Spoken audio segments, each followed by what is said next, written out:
On today's show, our final division preview, and this time is the Southeast Division. It's the Hawks, it's the Magic, and it's much more than that. Robby Kalland is back, and it's coming up right now.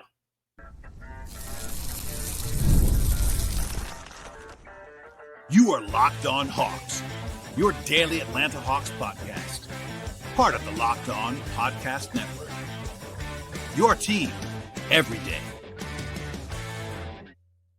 Hello, friends. Welcome to episode 2079 of the Locked On Hawks podcast. I am your host, Brad Rowland, coming to you on a Friday evening here in mid-October. And today's podcast is sponsored by the folks at FanDuel Sportsbook. And right now, if you're a new customer, you bet just $5. If your first bet wins, you get $300 in bonus bets to use across the FanDuel app. Head to FanDuel.com right now to get started. I also want to encourage you at the top of the podcast, as I always do, to make Locked On Hawks your first listen each and every day.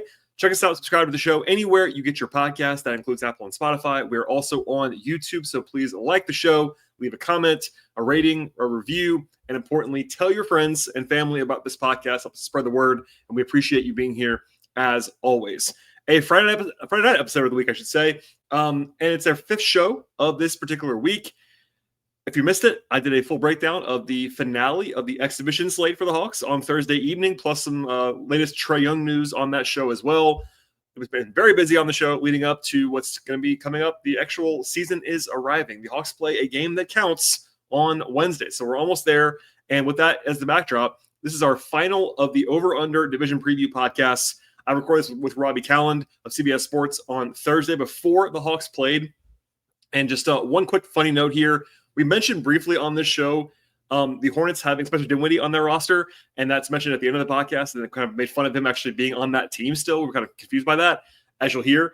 But in the meantime, between that recording and when this was posted, he got cut. So that was kind of interesting sidebar for what happened here. But anyway, only about a 24-hour shelf life on this one, but want to get this podcast to you before the season began. Also keep an eye out over the weekend for Dyson Daniels news, all that fun stuff, and if anything breaks, we'll be back with another podcast. But at the very least, we'll have at least 2 or 3 more between now and the season beginning on Wednesday. But without any more delay, here we go. Myself, Robby Kalland on the Southeast Division.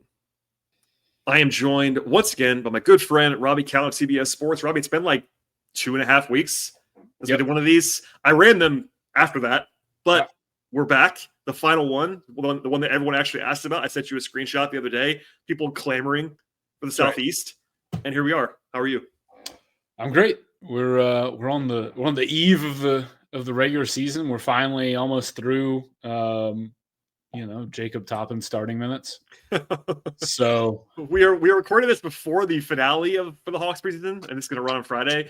But after the Hawks played no one in their last game, alas. But no, it was funny. People were asking, I posted some of these way after we recorded them, some number change. We did give you the caveat on that. The reason why we did not do the Hawks one, the Southeast one, is because I didn't want to have that happen to the Hawks, because that's what people actually care about on this podcast. But we're only about a 24-hour delay on this one, so hopefully it will be up to date when we record.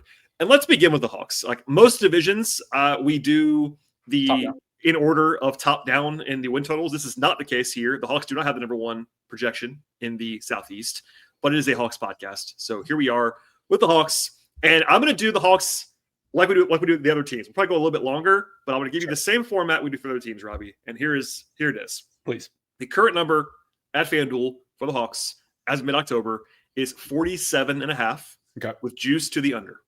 Okay. At FanDuel. Last year, the Hawks won 40 games. They were a lot better than that when Jalen Johnson played, but he played 36 games only last season. They added Porzingis, Alexander Walker, Luke Kennard, and then a bevy of other guys, Ace Newell, Caleb Houston, etc. They lost from the end of the season, Karis LeVert, George Niang, Terrence Mann, DeAndre Hunter's not here anymore, all those things. I don't know how you feel about the Hawks. We haven't talked about it a ton. So I'm gonna go to you first, because I've shared about the Hawks plenty, and I'll share more. But where are we at on the Hawks? Where's your head at with this team? Good basketball team.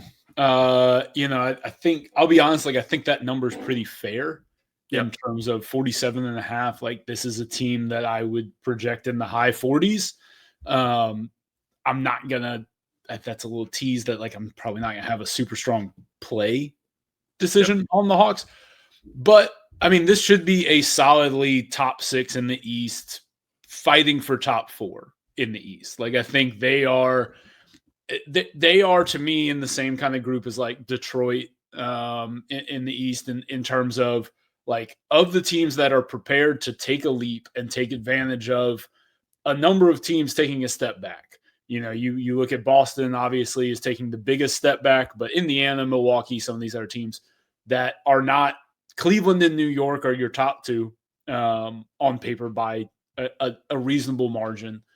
And then you have a bunch of teams that are going to be kind of like fighting for that 3-4 spot. And I think the Hawks can be part of that group alongside Orlando and Detroit and some of these other teams. So much of this comes down to Jalen Johnson's health.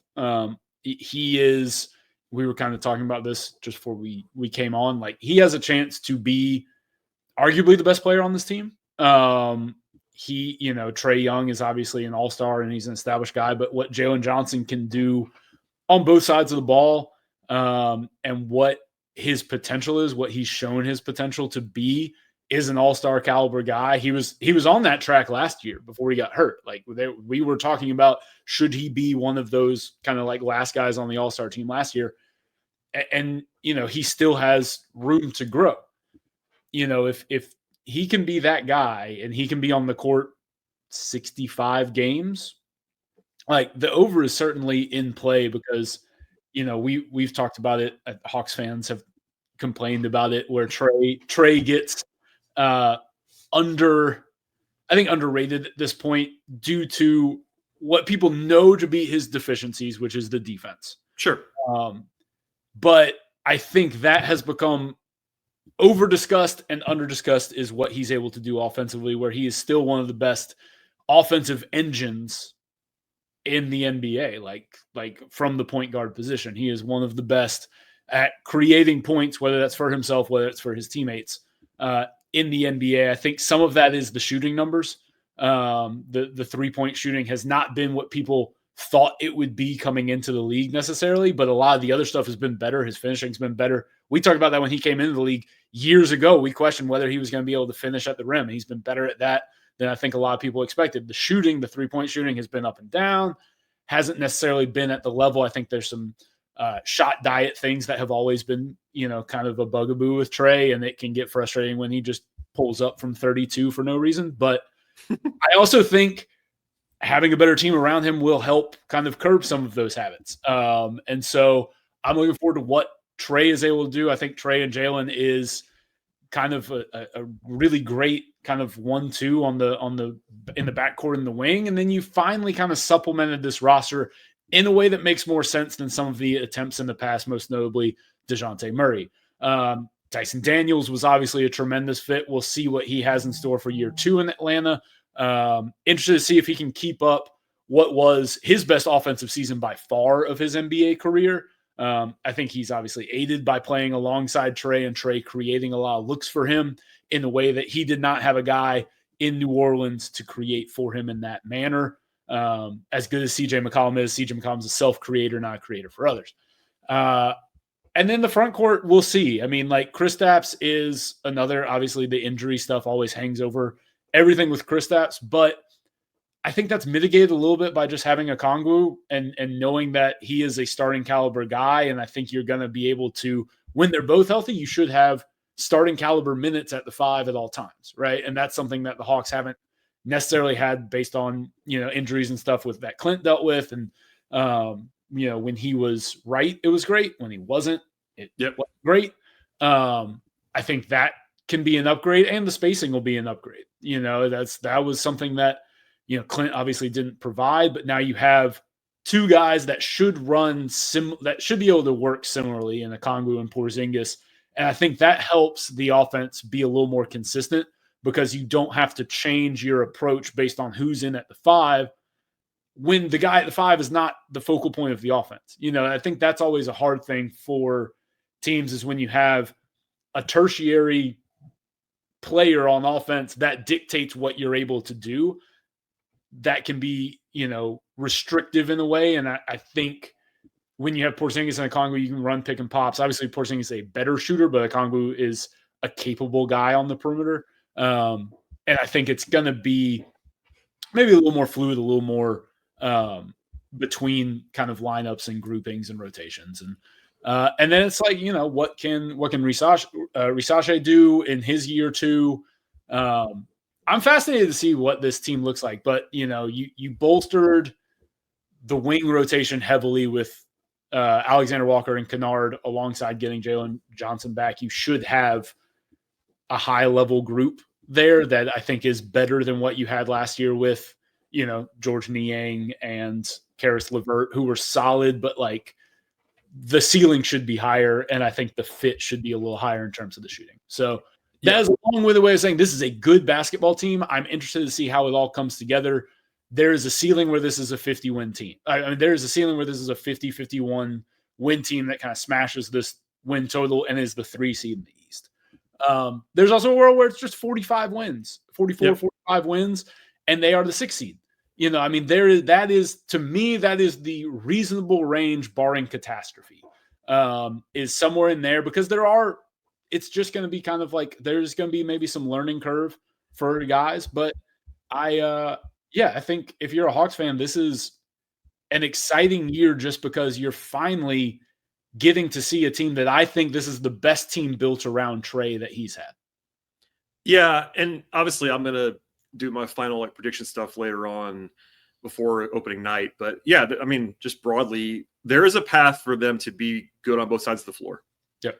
Which you kind of need to be where they want to be. Offensively, they were not as good as they had been in the past last year. Part of that was, and I banged that drum a lot, was the lack of shooting. And they went out and addressed that by adding 3 guys who can really shoot in Kennard, Alexander Walker, and Porzingis. Defensively, I've said this before, but if you just take every minute that they play without David Roddy on the court, all due respect to David Roddy, they would have been 12th in defense last year, which seems like a few years ago would have been unthinkable for a Trae Young team to be that good on defense. But there's a path for them to be 10-12 on defense. That's very reasonable.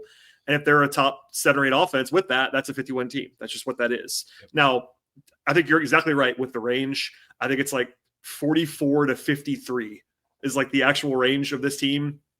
I think you and I both now, after hearing you, it wouldn't be a best bet for me on the over. I would be on the over on the Hawks. I would. If you maybe choose one side or the other, I'd go with the over. When I give my win total in a couple days, it will be above what this number is, but not by a ton. And it's not an insulting number. It's a totally reasonable number. It was 46.5 earlier in the summer, and it got bet up. Yeah. I think that's the right movement. Mm-hmm. I would like it more 46.5. That's the nature of the beast here. I think 47 wins is a very reasonable projection too. So, it could. Health is a big thing for every team, so it's not groundbreaking. But Jalen and Porzingis, and then also even Trey. The thing is, with Trey's been durable, like super durable in his career. They just need him to be durable, because if Trey's not there, a lot of it falls apart on offense. But no, I like the Hawks quite a bit this year. The moves made sense to me. I haven't talked about this a lot, but I wanted to let you kind of take the lead on that segment, because I talk about it every day. But lean over for me, not a best bet. But look, they have not won 49 games, 48 games, 49 games since 2015. Yep, that was a pretty good team. It was a good team. That's when you were still covering the team. 60 wins is pretty good. But hey, there's a path for them to be pretty good, and good number, good basketball team. And we'll go on. Yeah, we'll go on to the rest of the Southeast Division. The holidays will be here before you know it, which is absolutely exciting. But at the same time, getting your home ready or for guests or for celebrations or parties can feel like a lot sometimes. Maybe your kitchen needs an overall refresh. Maybe your guest room can actually use a new bedding set for something like that. And Wayfair has everything you actually possibly need to get your home holiday ready this year. From Christmas trees to wreaths to bedding to cookware, other inflatables, etc. It's your one-stop shop for every single room in the house. And Wayfair makes it easy to personalize your home for the holidays with a huge selection for every style and every budget. Wayfair also has free and easy delivery. Even on the big stuff, you can actually get everything you need without the hassle of huge delivery fees in your life. And at Wayfair, I love how absolutely easy it is to find the place that actually fit my style and their budget, and everything is in one place, and the checkout is an absolute breeze when you get there as well. the delivery being fast and free is a lifesaver during this busy time of year. And for me, basketball season, I don't have time to go out and get stuff done. So having it delivered to me for free is absolutely massive. And instead of stressing out about everything that you're trying to get your house ready for the season, you can actually enjoy the holidays with family and friends this year. Get organized, refreshed, ready for the holidays for way less. Head to wayfair.com right now to shop all things home. That's Wayfair, Wayfair, wayfair.com. Wayfair, every style, every home. All right, Robbie, let us discuss the Orlando Magic, who have the highest over-under in the Southeast Division. 50.5 right now for Orlando at FanDuel. Yeah. Last year they won 41, so this is a very, very, very big jump from that. They had some injuries last year, of course. Paolo missed some time. Suggs missed about half the time. Franz missed 20 games or so. And the big thing is they had Desmond Bane, who is good. I will say this, but to bring it back to the Hawks a little bit, I've thought it was kind of funny how much more credit Orlando's getting for Bane than the Hawks are getting for Porzingis, when I'm not sure how much better Bane is than Porzingis at basketball. Yeah. Just one of those things. But it wasn't only that, too. They also got Tyus Jones, who helps them with some steady hand in the backcourt. They do lose KCP, et cetera, Cole Anthony. And one more thing before we get to the nitty-gritty. Jalen Suggs is still hurt right now, somehow. Like, he's been out for, 7-8 months, and he's still not ready, apparently. And he might miss some time. We don't know that for sure, but that's something that was – if we recorded this 2 weeks ago, I would assume he was going to play, and now he's still not playing full go. So that's a question mark for sure. Yeah. I think, the Magic are interesting because for what you said, I think a big reason for the more optimism regarding Bane is, one, he filled the most apparent need on this team. The biggest need. Sure. It's, the Hawks getting Porzingis is a good move. And he feels a lot I kind of talked about, I think he's a better fit for what they need than I think a lot of people look at. But one, it's the health. It's the constant question of are you going to get more than 50 games with Kristaps? And that's always just lingering out there. Doesn't happen a lot, but that, I think that's one. And then two is the most glaring need on this Orlando Magic team was they couldn't shoot the basketball. Dead last in percentage and makes per game. They weren't dead last in attempt rate, but they were very low in that. They didn't take enough, and they could not make. They shot 31.8% as a team. Which is really impossible in the NBA. That's how. It doesn't help that your two high volume on ball guys are bad 3-point shooters in Paolo and Franz. I have to give the stat before I forget. I'm sorry, I have to do this, right? We're talking about their offense. They have not been a league average offense since 2012. They have not been a top 20 offense in the league since 2016.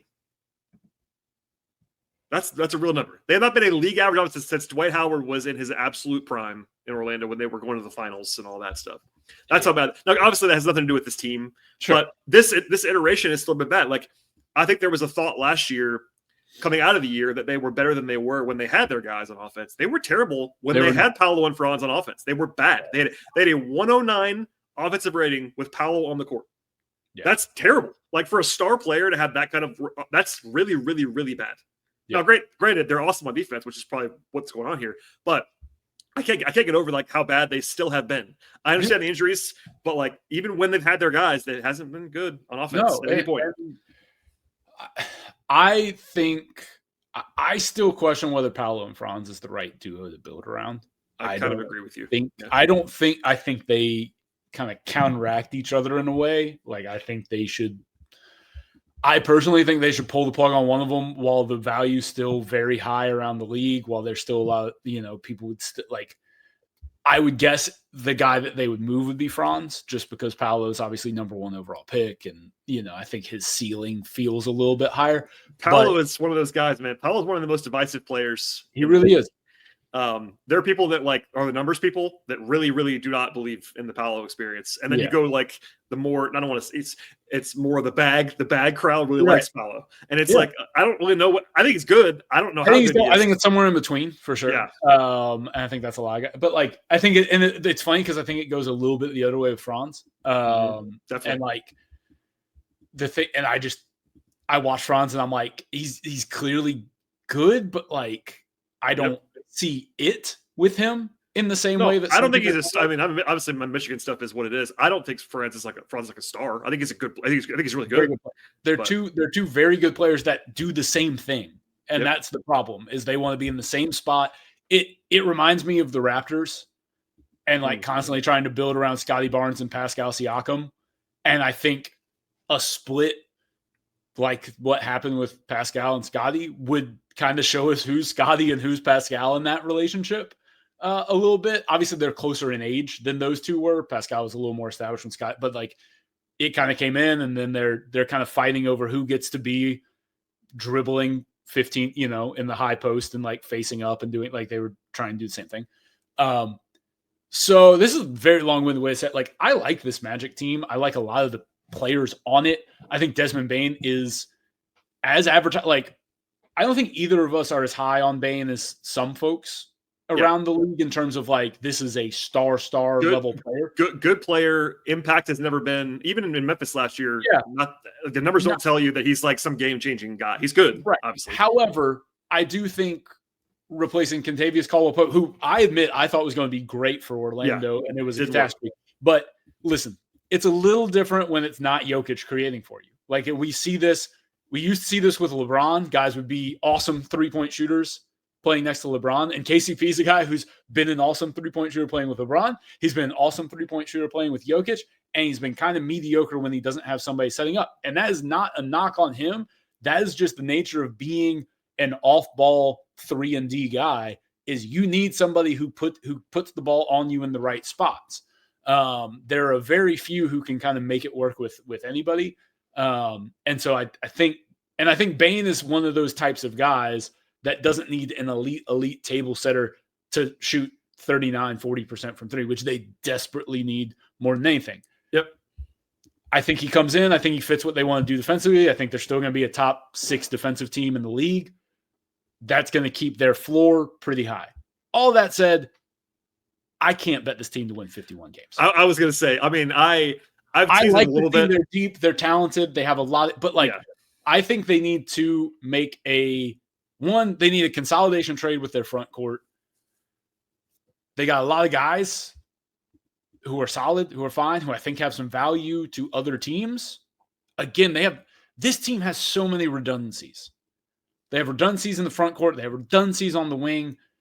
The back court, I still don't just trust everybody in the back court. Like you said, Jalen Suggs is hurt. I think he's solid, but he couldn't shoot last year either.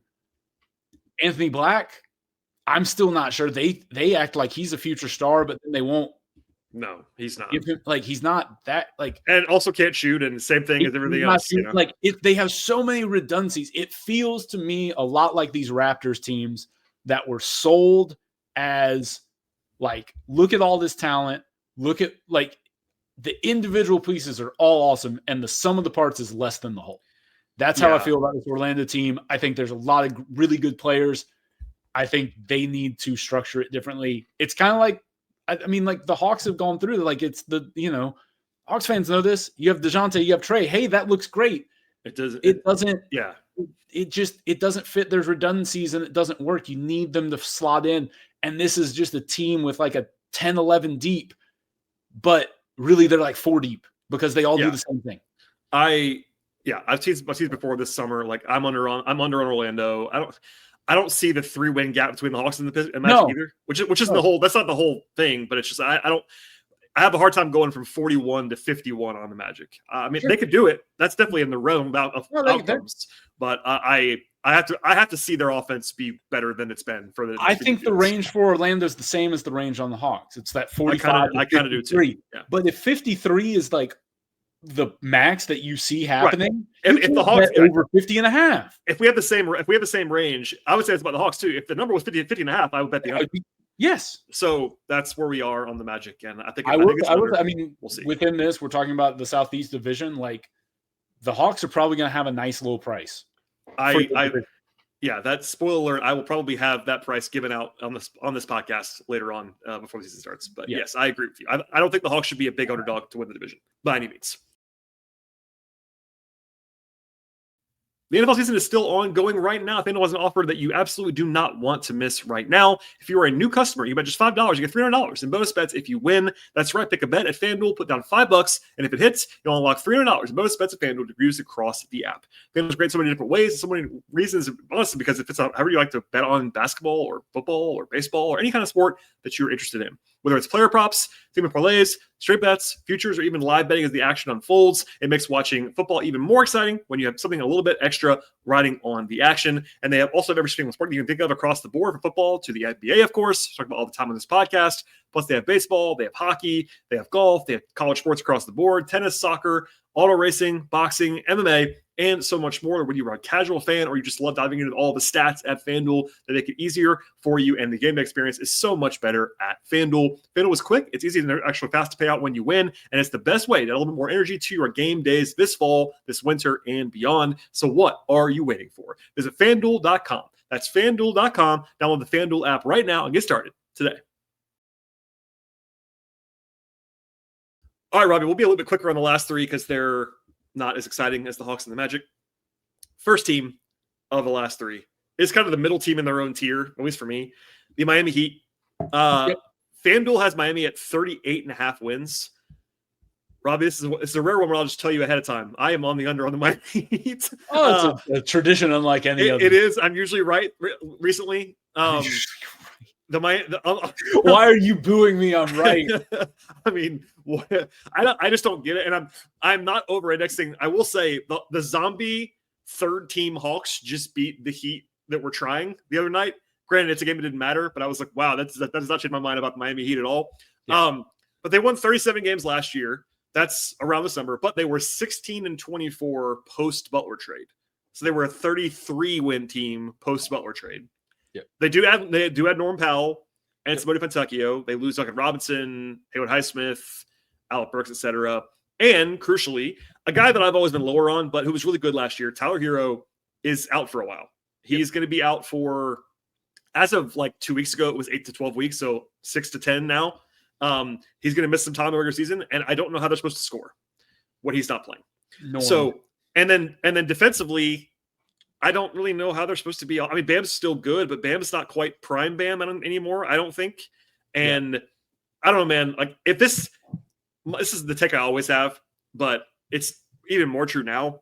You look at this roster. If you take the coach away, I don't know why this is not like a 28-win team. Like, and Spo's there. Like, Spo matters. He's gonna win you some games. Yep. But this is not a good roster, man. They don't have a lot of talent. I mean, I'm not. What was it? 38.5? 38.5. It's an under for me, like solidly. I look. They can beat this, but, right? Why are they better? I mean, I guess they have Norm. I get it. They have Norm, but they had Jimmy. They had Jimmy for half the season. It wasn't like Jimmy was just like not playing. No, he played, and their numbers were fine when they had Jimmy. They were better. They were a 500 plus team when they had Jimmy. Also, like they could trade. They could. This is a version of the Heat that could kind of pull the plug a little bit. Well, they should. I don't know what they're trying to do. They won't do it to an aggressive degree, but like no, Wiggins could get moved. This is outside the realm of this podcast, but I don't know what they're doing as an organization. I don't get it at all. But whatever. But no, like functionally, I don't really see. Yeah, they could win 40 games. I'm not saying, but like when their upside's 40, 41, I don't really. The upside's 500. I don't really get why you would bet the over on this. No, I think I would probably have Orlando for like Miami for like 36, 35. Yeah, 30. So I'm an under for this pretty solidly. I mean, like neither of us are Davion Mitchell guys.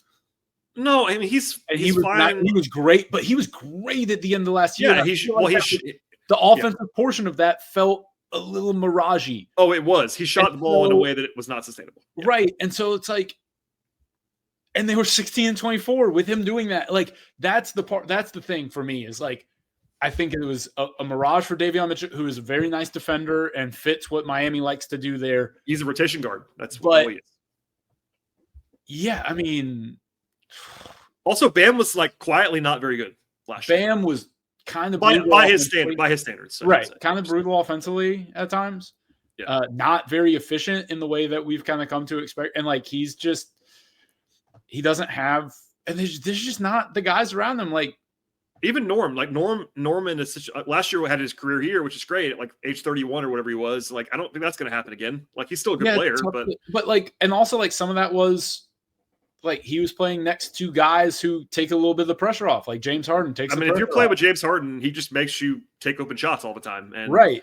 And like, they don't have that. Now Norm is the one setting the table. Who plays point guard? I think it's Hero, and I don't really like that. Is Terry Rozier alive? Look, no is the answer to that. One of my bits is that I'm not a Tyler Hero guy. I did acknowledge last year he had a very good season. He's a good player. He took a step forward. He is a legit. He did. He's a good player. Excellent. What I don't think he should be doing is playing point guard. It's like when the Suns keep trying to do it with Devin Booker. It's like, yeah, he can, but no. Get a real point guard. Under on Miami. Under. Sometimes you just have to ask who's dribbling the basketball, and that will guide. And the answer is Tyler Hero and Davion Mitchell. It's like, no thanks. That's the most important thing. If you ask who's dribbling the basketball, let that guide you when you're looking at over-unders. I think it's it's not a bad strategy for over-unders. No. Who's dribbling the basketball? Who's dribbling the basketball? Speaking of guys dribbling the basketball, the Charlotte Hornets. Heavens to Betsy. 27.5 at FanDuel. It seems low, dude. 27.5. Last year they won 19. They had nobody play. Right. Last year they won 19, but Brandon Miller missed 55 games. Correct. LaMelo missed 35 games. As usual. They do bring in a lot. This is a long list. Our guy, Con Kneppel, on this team now. Love Con. Let's go. But all joking aside, Colin Sexton is a good NBA player. He's on this team. Correct. They bring in Liam McNeil, who's a rookie, but I like him. I don't know why Dinwiddie signed in Charlotte, but he's there. I don't know what's going on there. Pat Connaughton is on this team. Anyway, they do lose Mark Williams, but he never played anyway. Correct. The big thing with Charlotte is that they should be healthier. LaMelo is divisive, whatever. The problem Mason Plumlee's there.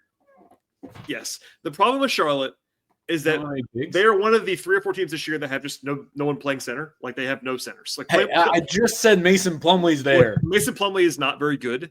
I like Ryan Kalkbrenner a lot, actually. The big man. But he's still a number 34 pick rookie. They have Moussa Diabate, go blue. He is just a guy who rebounds. Like, but look, the front court's that man can get up. Also, Miles Bridges, like, bad off court, but also not that good on the court, honestly. Yeah, anyway, Williams is there. This number is in a spot where I don't want to play it. I kind of agree. Like, if they try, our guy Charles Lee, who we covered in Atlanta, I think he's smart. I don't know how much they're going to try at the end of the year. Always a concern when they're out of it, which is why I don't want to bet the over. Honestly, if I knew they were going to try foot to the floor all the way to the end, I would probably take the over. But because I don't know that, I'm going to stay away. I think that is the smart play. I think anytime a team is in the 20s, if you don't see them making the leap into the play-in, you should not. I think that they could. They could. Like I'm talking about the 10 seed, like not a good team, but like 33 wins kind of level. But like East playing. Correct. Yeah, East playing team. But like if you don't see, because that would be what keeps them on the hook to play and to try.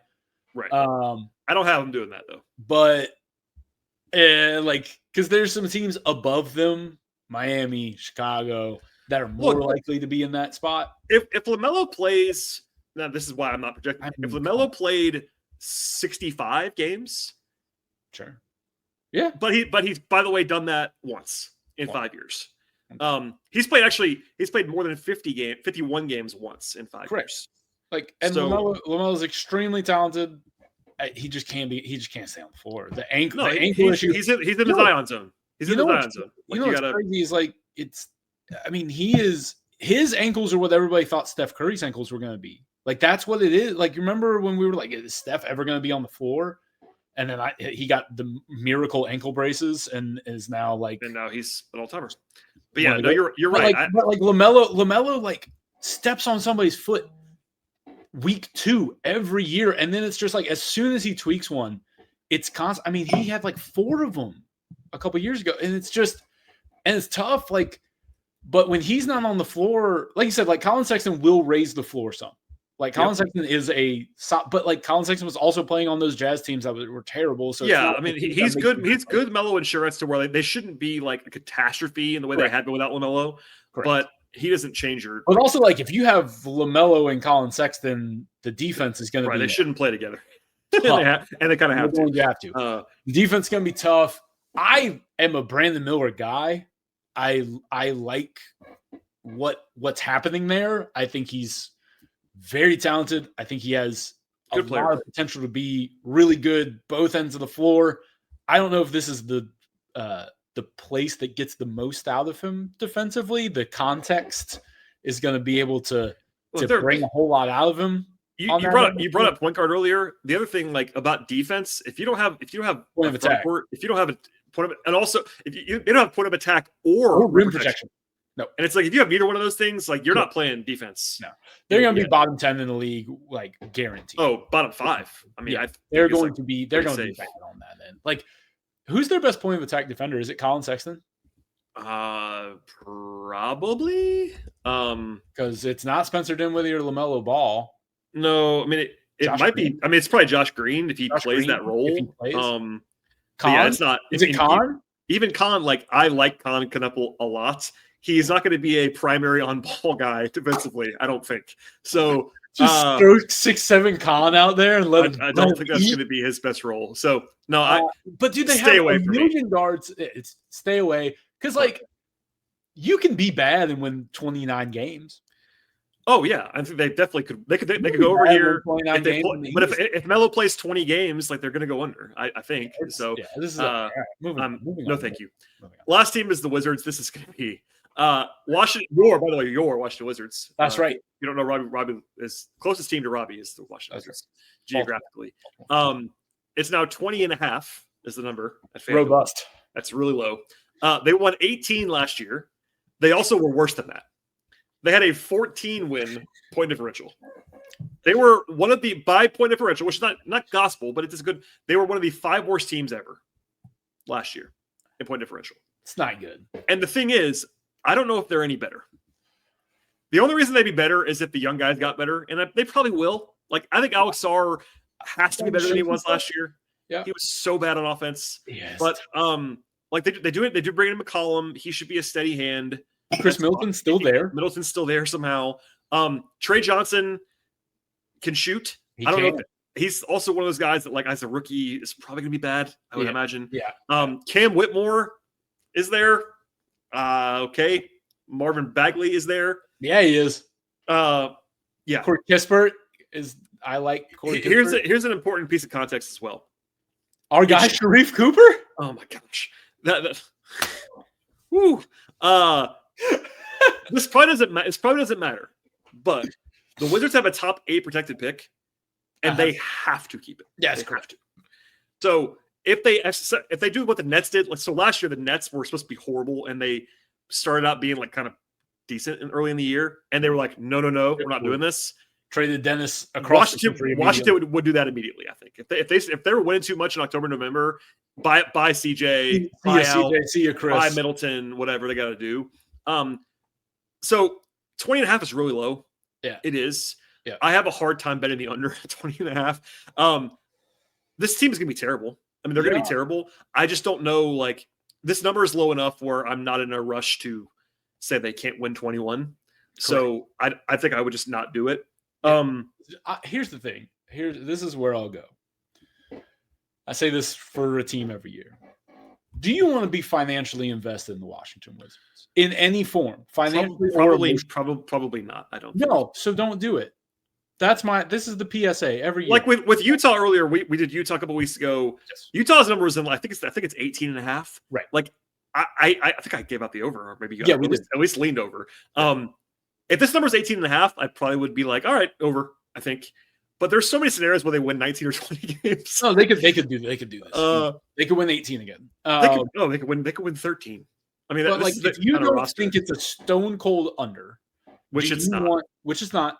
Do you want to have to care about Wizards games at any point this season, especially at the end of the year when God only knows what kind of lineups they're going to be trotting out there?